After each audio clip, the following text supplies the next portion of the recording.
ಎಲ್ರಿಗೂ ನಮಸ್ಕಾರ. ನಾನು RJ ಅವಿನಾಶ್. ನನ್ನ ಮಗ ನಿಶ್ಚಿಲ್ ಭಾರದ್ವಾಜ್ 6ನೇ ಕ್ಲಾಸ್ನ ಓದ್ತಾ ಇದ್ದಾನೆ ಕೌಟಿಲ್ಯ ವಿದ್ಯಾಲಯದಲ್ಲಿ. ನನಗೆ ತುಂಬ ಸಂತೋಷ ಇದೆ. ಏನಂದರೆ ನಾನು ಹೇಳೋಕೆ ಇಷ್ಟಪಡೋದೇನಂತಂದರೆ, ಇಲ್ಲಿ ಅಕಾಡೆಮಿಕ್ಸ್ ತುಂಬ ಚೆನ್ನಾಗಿದೆ. ಪ್ರತಿಯೊಂದು ಪಾಠನೂ ತುಂಬ ಚೆನ್ನಾಗಿ ಅಬ್ಸರ್ವ್ ಮಾಡ್ತಾರೆ. ಮತ್ತು ಬರೀ ಅಕಾಡೆಮಿಕ್ಸ್ ಮಾತ್ರ ಫೋಕಸ್ ಮಾಡಲ್ಲ. ಇಲ್ಲಿ ಅಕಾಡೆಮಿಕ್ಸ್ ಆಗಿರ್ಬೋದು, ಸ್ಪೋರ್ಟ್ಸ್ ಆಗಿರ್ಬೋದು, ಮತ್ತು ಟ್ರೆಡಿಷನ್, ಈ ಶ್ಲೋಕ, ಭಗವದ್ಗೀತೆ ಹೇಳ್ಕೊಡೋದು, ಮತ್ತು ಕಲ್ಚರ್ನ ಕಲಿಸೋದು, ಇದನ್ನು ತುಂಬ ಚೆನ್ನಾಗಿ ಈ ಒಂದು ಶಾಲೆಯಲ್ಲಿ ಹೇಳ್ಕೊಡೋದು ನಂಗೆ ತುಂಬ ಸಂತೋಷ ಆಗಿದೆ. ಬೇಸಿಕಲಿ ಏನಪ್ಪ ಅಂತಂದರೆ, ಈ ಶಾಲೆಯಲ್ಲಿ ಓದೋ ಮಕ್ಕಳಿಗೆ ಪರ್ಸ್ನಾಲಿಟಿನ ತುಂಬ ಚೆನ್ನಾಗಿ ಡೆವಲಪ್ ಮಾಡ್ತಾರೆ ಥ್ರೂ ವೇರಿಯಸ್ ಇನೋವೇಟಿವ್ ಪ್ರೋಗ್ರಾಮ್ಸ್. ಆ ಸೋಷಿಯಲ್ ಇನಿಷಿಯೇಟಿವ್ಸ್ನ ತೊಗೊಳ್ತಾರೆ.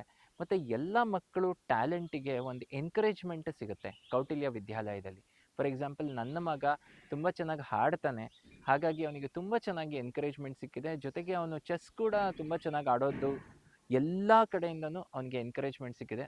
ಆ್ಯಂಡ್ ಒಳ್ಳೆ ವಾತಾವರಣ ಇದೆ, ಮತ್ತು ಮಕ್ಕಳಲ್ಲಿ ಒಂದು ರೀತಿ ಕಾಮ್ನೆಸ್ ಇದೆ. ಅದು ತುಂಬ ಇಷ್ಟ ಆಗುತ್ತೆ. And a very discipline school Kautilya ಅಂತ ಹೇಳಕ್ಕೆ ನಾನು ಇಷ್ಟಪಡ್ತೀನಿ. ನಮಸ್ಕಾರ.